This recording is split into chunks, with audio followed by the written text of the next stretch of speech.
What's up, Denver? Have a really cool podcast today with a few people in the studio. We are highlighting a young couple with a newborn at home that was able to leave both of their engineering jobs in Q1 of this year to pursue flipping and investing full time. And a big reason they're able to do that is because of Derek Marlin with Elevation. And Derek, how are you? Doing great, Chris. How are you? Doing really good.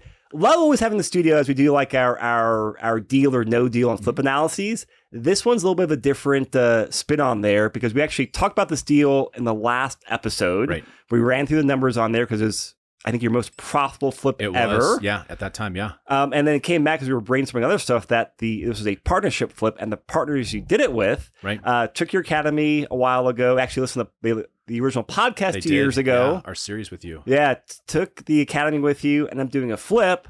Fast forward a few flips, and now they have left their job. So really cool story to highlight how they've done that because they've done what a lot of people want to do. Exactly. And I know you've been an instrumental part of it. So our guests are Jesse and Rachel. Good morning, guys. Good morning, Chris. Thanks for having us. Yeah, I'm very glad to have you guys here. And I did not realize this until we're prepping this podcast 10 minutes ago that two years ago, Jesse, you're in your cubicle at work listening to the podcast series that Derek and I did. Exactly. Yeah. I assume that was not your first interaction to real estate. That was not my first interaction. No, So back up. Where'd you get bit? Oh man, we probably spent like a year learning about real estate investing, learning about flipping, all the different podcasts, all the books, reading as much as we could.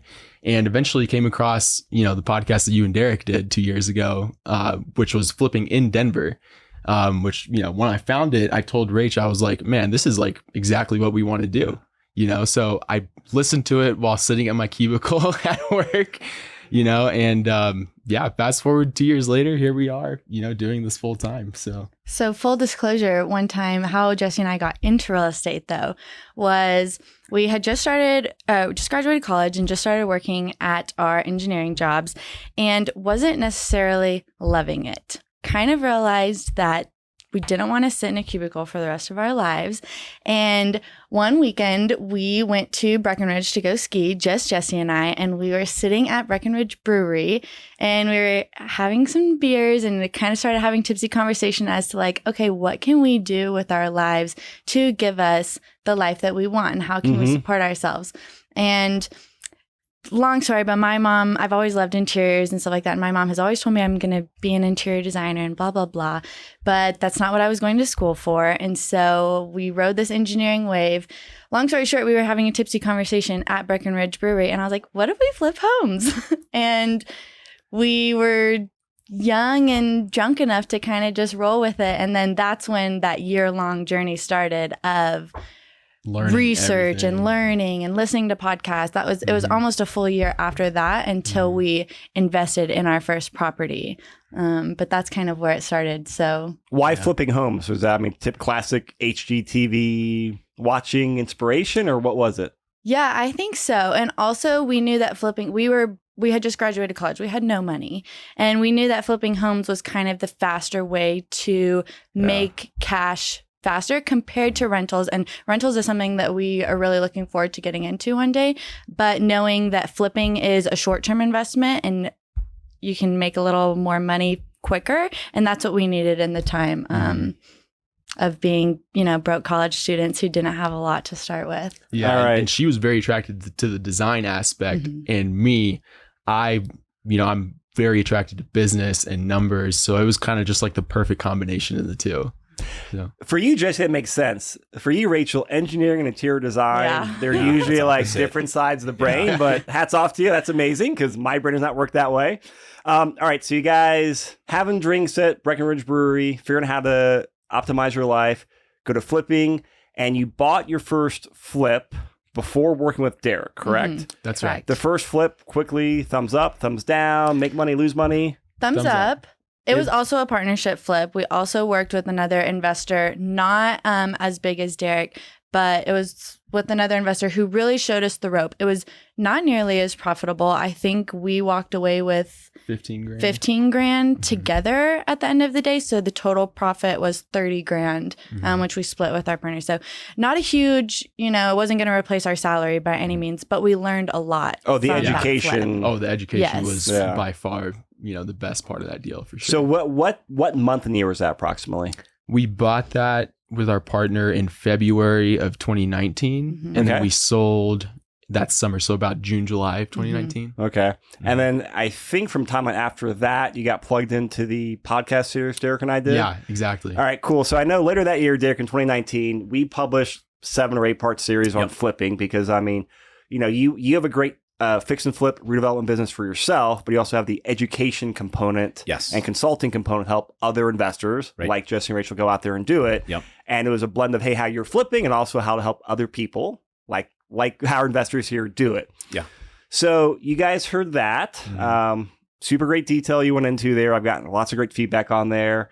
And then you ended up going to his academy, right? Yeah, that's right. So I listened to it. I think it was on Instagram. Hey, we're having an academy like next week. It was literally the next week. Yeah, you guys signed up kind of last minute. Yeah, I saw it. Who's this Jesse guy? I told Rachel, I was like, babe, I'm going to this. Like, it was on a Friday, so I had to take work off. I had to take a day off.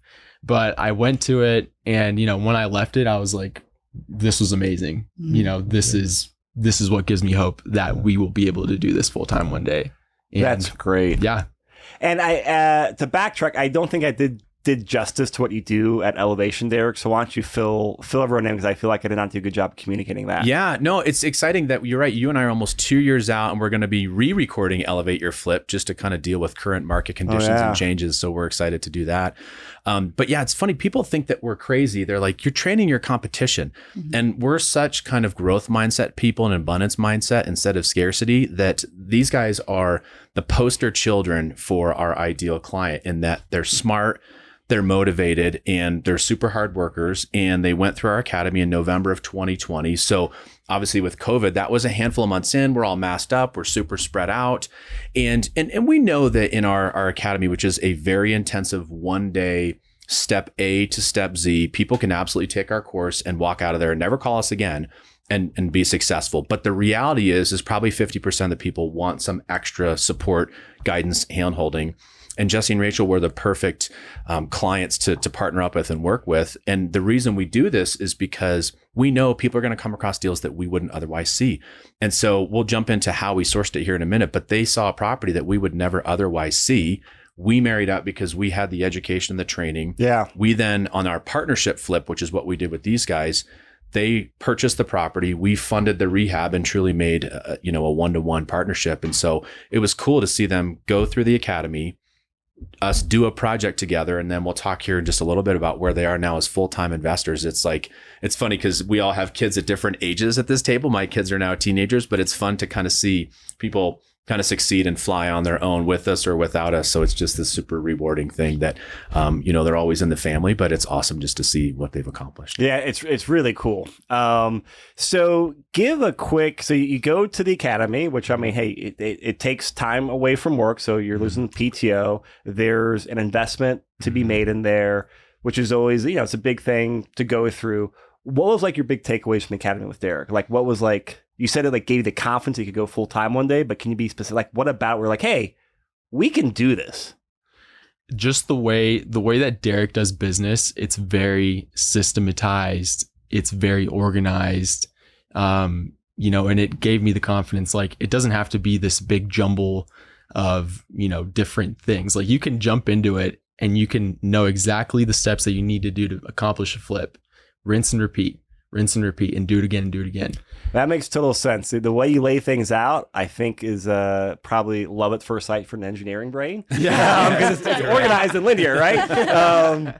So you did this, and that was October, November 2019? Or no, 2020. November of 2020. All right, so quarter 4 2020, when did you guys do this partnership flip that was the most profitable ever for you? We saw it. I saw it come across my inbox early December 2020. So it was just like 2 or 3 weeks after I took the academy. Okay. And then we had set up a time to meet with Derek, Rachel, and I, and just kind of go over like our goals, what we wanted to do with flipping. So more like just business planning. Super great mentorship opportunity to just kind of go into things. Derek had no idea that we had this property in our inbox at the time. Yeah, and the second. So just coincidence between mentorship meeting and this just hit your inbox? Exactly. Okay. Exactly. And, when it hit my inbox, I looked at it and I said, oh my gosh, this is an incredibly great deal. So I got out of my email, called the guy. I said, hey, I want this property. Just let me come check it out. Let me make sure it's what I think it is. And, we'll see if we can move forward. 2 days later, we met with Derek, and afterwards. But backing up a little bit, this was a huge property. Yeah, it was really big. This was a really big property. And Jesse spotted this as a great deal. But truth be honest, we didn't have the means or the expertise or the knowledge or the funds to do this all on our own. But we knew that it was a great deal. Mm-hmm. So after going through the academy, it was kind of just like the stars aligned, and we had this meeting set up, and we kind of pitched it to Derek, and it was go, go, go from there. Mm-hmm. So can I back up one more? Because this is always a question that I have and I get asked all the time on the podcast. Mm-hmm. The properties in your inbox, where'd you source the property from? It was a wholesaler, local wholesaler in town who, they do their own projects, but they also wholesale stuff that they, either they don't have the time or the resources, or it's too far from them. So they'll send it out to their list. And I was on that list. I looked at it. I couldn't go to sleep that night because I was like, we need to get this deal somehow. What was the high level location, price point, just the quick dirty? It was in Littleton, just northeast of Ken Carroll. So just above, just north of Chatfield State Park. Yep. Mm-hmm. It was 5,000 square foot house, so super big house. So giant house in the suburbs. And it was with a pool. With a pool. Oh, wow. So pool. This again was like, we didn't have the time, money, or resources for this because we were still working full time. But I just knew that it was, such a great deal. And obviously, so big house, and it was listed at $490. Well, the wholesaler sent it out at $490. And I thought, ARV was somewhere in like 700s, 800s. So I thought that it was a really good deal. Got some spread there. Mm-hmm. All right. So you hit this, and I know, speed is very important when it comes to sourcing these deals. You guys go walk the property, and if I recall, you weren't bumping shoulders with many other investors there, right? No, there was just one other guy there. It was us and another guy. And at the end of the day, it was just us two. But, talked to the wholesaler afterwards, and he said, you know what? You reached out to me first. If you want it, it's yours. Ooh, first right of refusal? Yeah. So, again, I'm not an active flipper. I've done one, but I'm curious, Derek, knowing the market back then and just flipping in general, I'm just I am surprised that two people show up, good property, good location, seems like a great price point. Two people looking at a property seems very low for a fix and flip.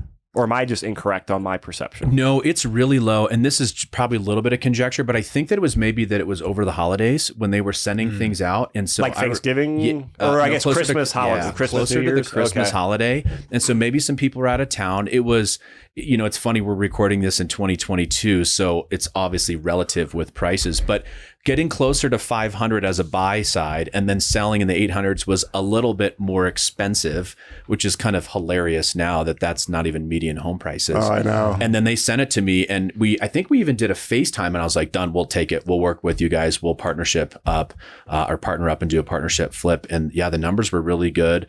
And there were only two people. And I love this investor and this wholesaler because he's just like us. He's a great guy, does a lot of really good business. You've got good rapport. I think he's smart and knows you don't have to have 30 people to make the right spread on a property.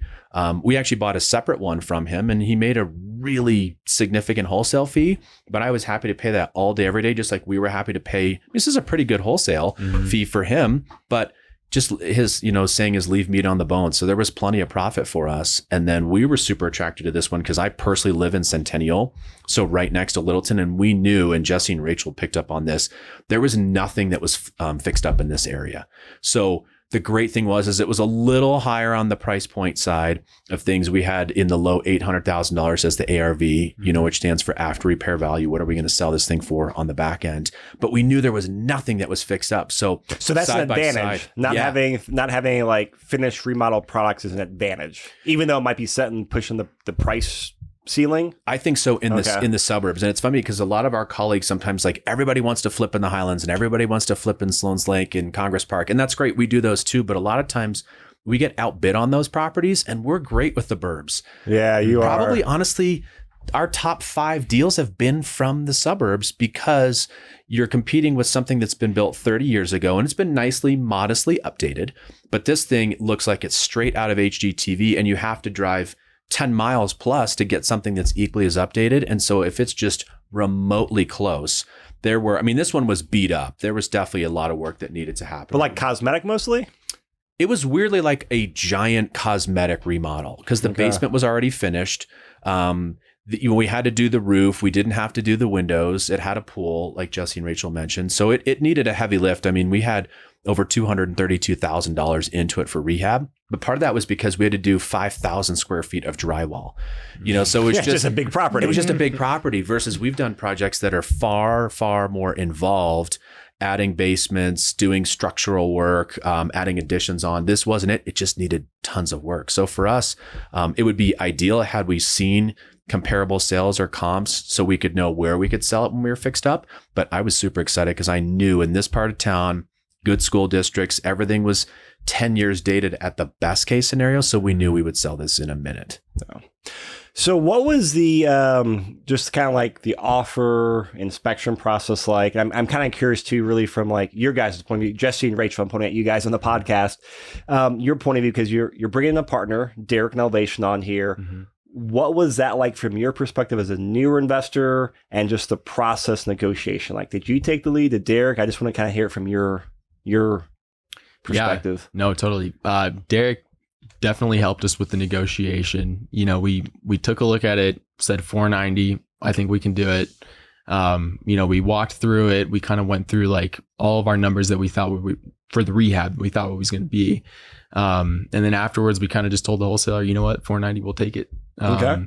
And so Derek definitely helped us with that, especially, being first time investors, having somebody like Derek to help us with the negotiation and kind of go through this, all of our numbers of the rehab, what's going to cost what, was a big help. So I know you teach your clients to do their spreadsheets due diligence. Yeah. How good or how not good was their numbers? How close was it to what you estimated?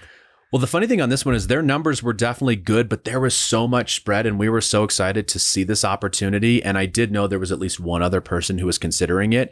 I mean, just napkin math, you could have said, yes, 100% commit, we'll take this deal down. So you almost didn't. Our normal process is go in with our nerdy 2-sided spreadsheet, spend about an hour and to about 95% efficiency, we're comfortable in budgeting what the rehab will be. With this one, you could just look at it and know that we're buying under 500. I think our first round of ARV was 825. We slowly bumped it up because the seller had a 6-week post-occupancy agreement where she could move her stuff out and the market just kept going and going. So we kept kind of moving our numbers up. But even then, they did a good job of looking at it and ballparking it. But when we're doing our projects on average, we're at about $50 a square foot for rehab. So we knew just using that super basic math, this is, has a good opportunity to be a home run type of a project. I was just going to say, along what we were talking about before, that in the process of what was ours, what was Derek's. So we acquired the property and Derek, in his partnership, provided for the rehab and walked us through all of the rehab, which was crucial to us considering that we were working full time at our engineering jobs at the time. So it was really great for us to acquire the property and Derek to do the rehab. And we got to learn and meet with him once a week throughout the project and really learn firsthand from him. Cool. And takedown, was this just a hard money loan essentially, or funds from Elevation along those lines? Yeah, so they used who did you use for hard money? We used Indicate Capital. Yep. Okay. Indicate great. Capital is a hard money loan, local lender. Yeah, they're a great local hard money lender. Yeah, we like them. All right. What was any surprises on the inspection process? You get the contract, earnest money, do the inspection. You know what? The most surprising part was during the post-occupancy, we were trying to get into the property to kind of solidify our numbers with our contractor. Oh, right. And so this 5,000 square foot house was, there was one woman that lived in there and she would not let us into this house. I was emailing her, hey, just following up on my last email, like 6 different emails. I was calling her, trying, just being You're super being sweet pleasantly to her. persistent, it Exactly. sounds like. And at some point she was just like, you guys aren't coming into my house. And, She all left these different Jesse things. a voicemail cussing him out one time for a property that we now owned. Yeah. That she was So this is living after it closed. Yeah. This was after. Oh, okay. Yeah, and Yeah. she was defaulting on her contract anyways. Yeah. Yeah. That was probably the most surprising part. And As she was far the as- owner, not the tenant, right? Well, she was this was after we purchased it. Okay, but was she the tenant or was she the seller owner? She was the seller. Okay, actually. she was- okay, so she family was the home. seller. Oh, wow. Okay. Yeah. All right. So, got the acquisition now. I've got all my questions. Anything else you want to fill in on there, or like tips you give to like yourself 2 years ago or 3 years ago to other people in your position before we move on to like the actual like rehab process? I would say, if it makes sense, it doesn't matter who it's from, wholesale or MLS, anything. If it makes sense, go for it. If there's enough meat on the bone there to make a little bit of money for you on the back end, go for it. I love that. Don't care about the source. Numbers make sense. Yeah. A lot of times I see this. People think the source is more important than numbers. Like, Right. No. care if it's a wholesale deal. It's a crappy wholesale deal. It's a good MLS deal, or vice versa. Right. Like, all right. So deal looks good from your perspective, Rachel. My perspective would be to work hard, because during this time when we bought this property, we were working full time. We actually had just bought another property around the same time, just Jesse and I. So we had 2 properties for a flip. for a flip.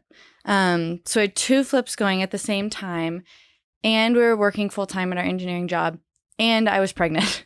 So we were going through the ringer this year, and I wouldn't have it any other way, but it was a lot of hard work. Yeah. And I think that's what a lot of people don't realize, is that to do this type of stuff, to do flipping, you don't need a fancy college degree. Like, I got a fancy college degree in engineering, and now we're not even using it. And I kick myself because, to be honest, I didn't really like it. And I got in a little bit of debt going to college, and now I'm like not even doing that. And you don't need a fancy engineering degree or a fancy degree in general to get into real estate. And there's so much money and fun to be had from our perspective. So I think it's just a lot of hard work, and you can be successple for sure. Well, the thing is, when you're in school, when you're in high school or anything like that, you take those tests and say, oh, you're good at math and science.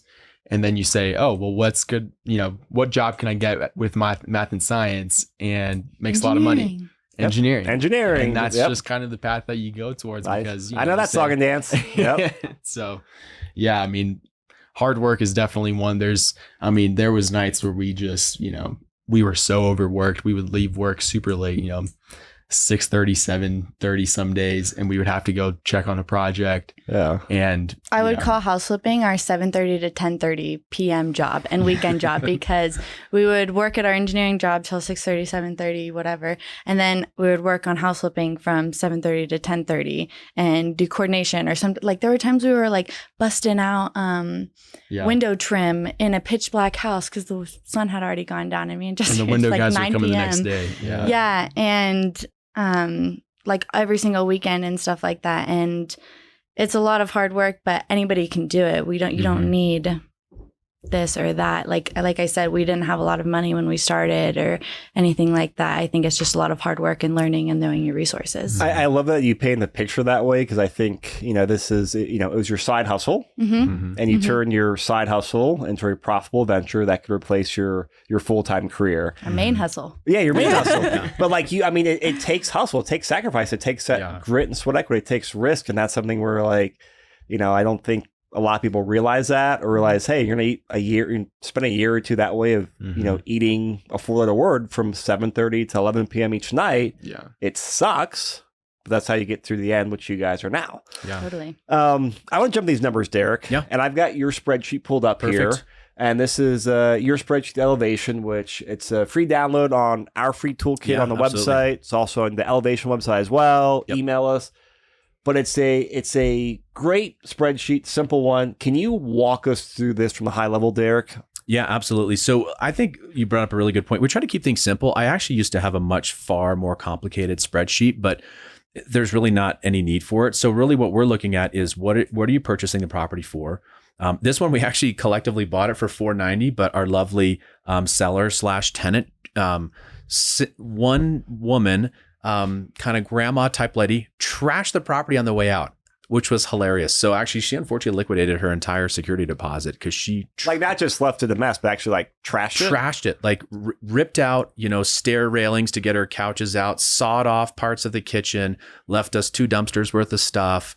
It was kind of crazy that we were always joking. And again, Damn. Jesse and Rachel own the house. And so we just said, hey, we're going to try to get our contractors in. And she's yelling at us saying, if you come in here, I'm going to give you COVID. And I mean, it was crazy. I've had more sane people that are far younger and far more mentally unstable than this lovely grandmother type person. So that doesn't seem typical to me though for like an owner occupied seller. I would think normally like there's got to be some emotional connection to them, right? Like there had to have been. I know that the family got raised there, and I think there were some challenges behind the scenes. And so we tried to be sensitive. We said, sure, no problem, and we'll just, because our normal system is commit to the property and have all of our pre-planning done before we close this thing out. So we have our scope of work built out, we have our materials ordered, we decide which fixture and finish package we're going to do. We want to have things dialed so that our goal is closing happens either that afternoon or worst case the next morning, dumpsters in the front yard, it's go time. Because we measure everything on dollars per day, which is how much net profit are we making based on how many days we hold this thing. So we want to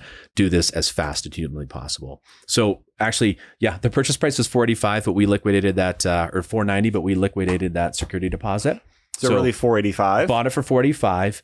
And Jesse and Rachel mentioned before that I think our target when we first acquired this or committed to it in December of 2020 was $825. We quickly thought $850. The market continued to run. This was one of our higher end flips because we knew it was going to be a really nice product. And so we ended up actually listing it for $925. And we received several offers and ended up closing right at $1 million. So our sales price point was $1 million. As we mentioned, the rehab was just actually $241 was the all-in rehab. We did a couple change orders.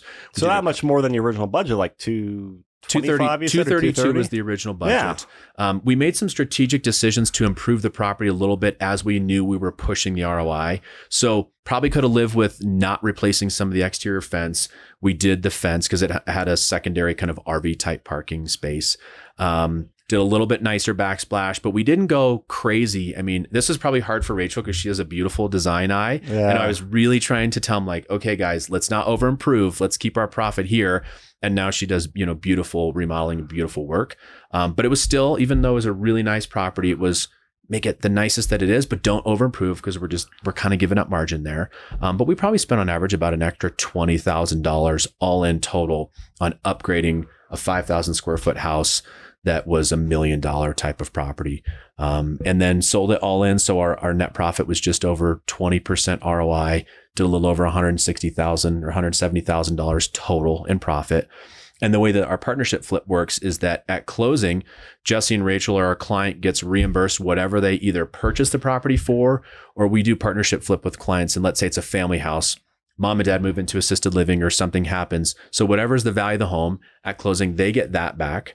We get our rehab funds back. And then whatever's our independent interest rates, everybody gets that back. Back out all the closing costs, and that's how you measure your net profit. And you just split the profits after everyone's reimbursed, everything's paid off, right? Yep. After everything's paid off, it's a 50-50 split. Yeah. So on this, example that, that had, let's say the seller or homeowner would have decided to partner with us, they would have made an extra $40,000 or $50,000 in extra profit after the 50-50 split. But in this case, you guys made about $86,000 a piece each, right? Mm-hmm. Each, yeah. Both partners, Net. Elevation, and then J&R Homes, which you guys' flipping business. Yeah. So you actually mentioned to me, I want to ask you about this, Rach, because this is the classic thing. Like, especially you mentioned you got the interior design, mojo. How'd you balance from like going HGTV to making sure that you didn't over improve the property? Well, Derek is a great mentor. He kept us in check. That's a nice word for it. You probably want to be like, but I want to make it nice. I have a feeling, is this like where a shot collar came like, no, think about that, Rachel. Yeah. We actually went for this property. We actually went to Floor & Decor together. We did. Me, Jesse, Derek, and Mel. And we went and walked and talked about, okay, this is our budget. And he kind of gave us a little free rein and then kind of like wheeled us in whenever it was getting crazy. And it's funny, there's like one of the bathrooms in this house, the upstairs kids bath, as we like to call it, is like a funky tile that I feel like I would never choose. But Derek and Jesse are obsessed with it. And it turned out great. And it actually looked beautiful. But it is funny. And I think that having Derek as a mentor and going through this process really does reel me in, because I do need a little reminder here and there that this is a business and you want to be profitable. And while I want to build a brand for J&R Homes at the same time of quality and beautiful homes and have a, certain style, it also does have to pay our bills at the end of the day. And that's what we're here for. So Derek as a mentor, again, was key in that. So what was the biggest takeaway or educational, tip you guys got to build your knowledge base from doing this flip? Obviously, profitable flip, great partnership flip. What did you guys learn? I was like, oh yeah, boom, this helps you out in the next flip and the next stage of your career. Big takeaways. I feel like one of the bigger takeaways as far as rehab goes from my perspective was always have a contingency, because you're going to use it. Yep. And so always count that in. Don't say, maybe we'll use this extra, 10, 20 grand. You're going to end up using it, because that's just, at the end of the day, that's kind of how the business goes. You run into things that you don't expect. Sometimes like with this particular project, we spent a little more in order to hit that higher price point. But for me, that was probably one of the biggest takeaways from this deal. And then in terms of kind of fast forwarding, because as we kind of wrap up this flip, which was very successful. Congratulations, by the way, guys. Want to talk about your future plans, but Derek, you threw some numbers before that this property sold, a year and a half ago, wherever it was, then it got retraded, and they were just shocking numbers, which kind of highlights the market we're in. Could you? Yeah, it is. I'm going to flip to my notes so that I get this right, because it's kind of mind-boggling, honestly. So just in very general terms, we partnered up with Jesse and Rachel, committed in December of 2020. There was a rent back. So we started in February of 2021, and then we listed the property. We bought it for $490. We had an ARV, after repair value, of $825, $850. We started to see where the market was going, and we decided to price it at $925, and we listed in June. We had multiple offers, and we sold it for $1 million in July of 2021. Side note, one of the kind of crazy things that we had actually very little experience with is there was a pool in the backyard of this property. And so it was really tough. I know Jesse was amazing with trying to hound every pool company in all of Metro Denver, but between COVID and lack of workers, it was so hard to get a bid on repairing the pool. So we did a little price concession at the end and said, you guys figure out the pool. The folks that we sold it to, I believe they're from Texas, I want to say, out of state, maybe just didn't end up, this area didn't resonate with them. So they put it on the market in February of 2022. So this year, a couple months ago, they listed it for $1.15 million. They did a primary bedroom closet remodel. So this is a 7-bedroom house. And we even thought about it for a minute of, there's this interesting little room that was perfect for either a home office upstairs, great nursery, but we just said, let's keep the max number of bedrooms to justify the price point. They converted that bedroom into a really nice walk-through closet. And then they added one more egress window in the basement, which again, normally isn't what we do. We have one egress window. We don't do two. So let's say we were talking earlier, maybe they did 15 grand worth of work. They listed it at 1.15, and we just double checked. It closed last month at $1,290,000. So December of 2020, 490, March of 2022. So what, 14 months or whatever, almost $1.3 million. That's crazy. So that shows, I mean, obviously we spent a lot of money rehabbing it. We spent $250,000. Yeah. We forced appreciation, but still the market is just crazy, even at this price point. And again, in that area, you'd think, we're all collectively looking, trying to find other flips in that area, and there's still not a lot out there. And so they were able to just, spruce it up a little bit, make a nice little profit and move back to wherever they moved to. And onward and upward. So yeah, just crazy end back end numbers of this property. I've never had that happen. I've had one where somebody resold it for kind of a modest increase, but it's like they flipped it, and we joke they did far less work and less brain damage than we did, and probably made more money. So we're doing some mental math. We're a little envious of that one. Good job, homeowners. Win around there. Yep. All right. So as we wrap this up, guys, I think Rachel, you said you left your job in January this year. Jesse was March. Mm-hmm. We're recording this at the end of April. So, I mean, you guys are fresh out of the cubicle, as you said. Yep. What's the future plans? Where are you going with your investing career in J&R Homes? So currently we're working on our 5th flip. And this one is just us two in the Welshire neighborhood in Denver. So we currently have one. We're looking for more. But as far as our goals, I think at the end of the day, if we can just make what we made at our engineering job, we would be completely happy with that. You know, it's more time for us right now. Time is just the most valuable thing with our, 8-month-old and, any future children we want to have. We want to have as many kids as we can afford. So, time is very valuable to us. So at the end of the day, if we can just make what we made at our engineering job, we would be completely happy. But, truth be told, the market is very successful right now. And we felt like we really needed to take advantage of this hot market while it's very, very hot.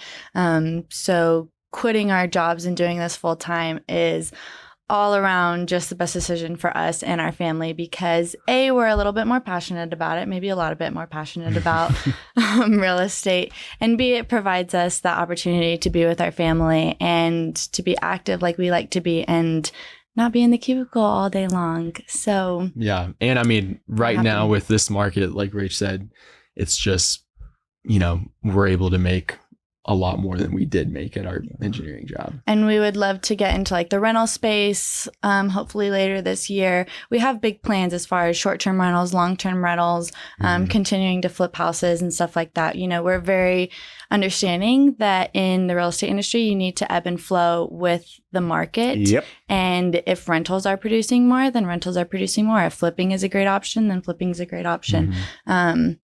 We're very invested in education and staying involved in the ebbs and flows of the market. So we're looking forward to it. I love it. Congratulations, guys. Thank you. It's exciting to see. And I mean, enjoy the ride. It's a blast. I got one kind of question I want to pick your brain on because this is, end of April. And we all know interest rates have just gone up the last, 2 months, maybe 2.5 months now. We've talked a lot about from the rental perspective. You're flipping. I know this 5th flip you have is $1 million plus price point in ARV. On interest rates rising, you're forecasting forward. Does that affect your ARV at all as you're forecasting things? It's like, hey, we got to sell this. We all know financing is oftentimes a big part in monthly payments. Right. How does the raising interest rate environment, along with our rising price environment, does that impact your ARV forecasting? Yeah, I mean, I'll jump in and take this first. It's something that we're really sensitive to. I think that in the price point that Jesse and Rachel are doing right now, it's probably a little bit more sensitive. Where remind me of what your ARV is on your current project, or where you think you're going to be ballpark. It's around 155, 17. Okay, which is obviously when we just say it as a numeric. It's expensive. It's not inexpensive. But then I was reading an article in the Business Journal, and that the quote unquote $1 million house is almost now going to be the average house. It's going to meet in price point in a few months, apparently. We're going to hit you're right. That's going to be for city and county of Denver. I believe that will be actually the median home price. I think median home price for the entire metro area is almost $700,000. Yeah. So they're not fixing up and getting out of a crazy price point or whatever. So I think that interest rates are important, but we always talk about this. We're such big supply and demand followers that interest rates, we do need to be sensitive. I think there's a certain small segment of the market that theoretically maybe couldn't have afforded whatever price point you're in. You probably should have been 50 or 100 grand below. And at 2%, you can make those numbers work. At 5%, you probably can't. But last month there were just over 2,000 homes for sale in all of Metro Denver at every single price point. So with the amount of people moving in, with the amount of people trading up, even multi-generational families coming together, we still see a huge boon for for a strong flippers selling housing market. So we're sensitive to interest rates, but it's not a deal breaker. If we're recording this podcast 9 months from now, we're talking about 8% interest. Yeah, just raw dollar amount of how much actually you got to pay at 8%. That starts to, I think, affect things. But I know these guys are doing a great job. We're all open to different styles of properties. Our current repertoire of what we're flipping right now is we did, the $1 million house with these guys. We've done a handful in the 800,000s.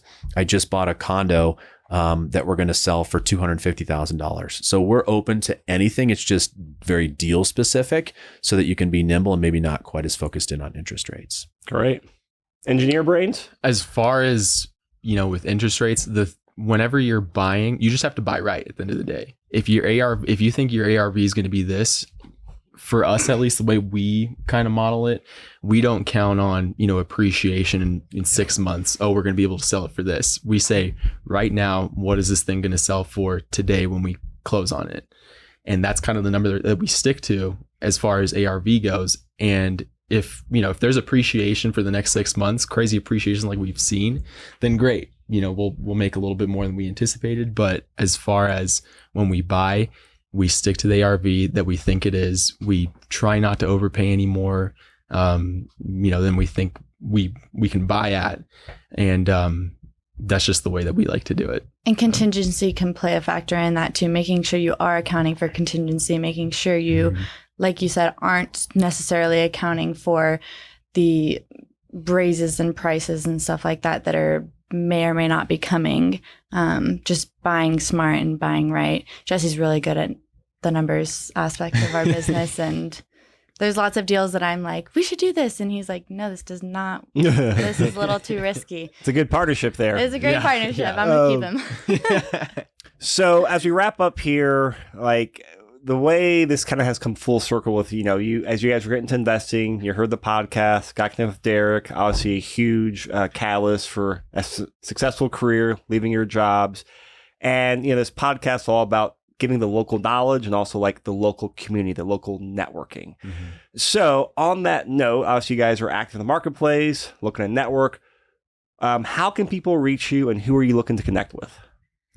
Well, people can reach us on our Instagram at JNR Homes. Should have some really cool photos based on your background, Rachel, I'm expecting. We have really cool before and after photos. All Lots right. of this property too. Lots from this one that we're working on right now is going to be it's going to be really it's going to be one of our favorite ones that I think we'll ever do. We're super excited for it. Okay. But yeah, people can, shoot us a DM on there. And what's your handle again? At JNR Homes. Okay. Oh, J cool. and R Homes. All right. And we'll put in that show notes too. Yeah. And I think our email and our number will be on the show notes too. So, if people have any questions, feel free to reach out, email, Instagram, anything like that. Cool. So. Love it. And then Derek, I know during COVID, it's been a while since we caught up. You were like on and off again with some elevation academies. I don't know what the latest news is on the education you're doing out there, but how can people learn more about what you're doing and kind of give us a high level of what you have going on this year with the changing marketplace? Yeah, so people can reach us. Our website is elevationinvest.com, and then they can reach us on both Facebook and Instagram at elevationinvest. To connect with us. We're trying to do as much content as we can of all different scopes of work and different client features and working with people from a partnership flip perspective or a consulting perspective. And then, COVID did throw us for a little bit of a loop. I love teaching in person. Yeah. We'll probably do a bit of a virtual component, but I still think there's something great about physically being in person. So we've got an academy coming up in mid-July, and that academy is what Jesse went through. It's the one-day intensive class where we'll teach people from A to Z. And then they also get our updated fixture and finish package. And actually, because of this project and because of Rachel's design eye, we created a 6th way that we fix up and flip houses. So we want to systematize everything. So every single thing that you're going to put in the house is in one spreadsheet. Yeah. So it saves hours and hours and hours of work. And now we can do a little bit higher price point. And then we just had an interior designer that we hired, update it for 2022. So that's something that clients get. So we'll be doing that here in June, and we'll put that in the show notes and give your audience a discount. But we'd love to have some folks out and do some more in-person learning. And then whether they take it and run with it on their own, that's fantastic. Or whether we partner up or consult or whatever else, we're just here to hopefully do more business with everybody. Great. Well, thank you guys. Jesse, Rachel, Derek, always a pleasure. I love learning this. Listener reviews out there, any questions, reach out to any of us. Obviously, flipping, reach out to these guys. They're the experts. I'm not. But thank you guys so much. And I'm going to enjoy watching your guys' success. Thanks, Chris. Thank Thanks for you. having us. Thank you, Thanks, Chris. everyone.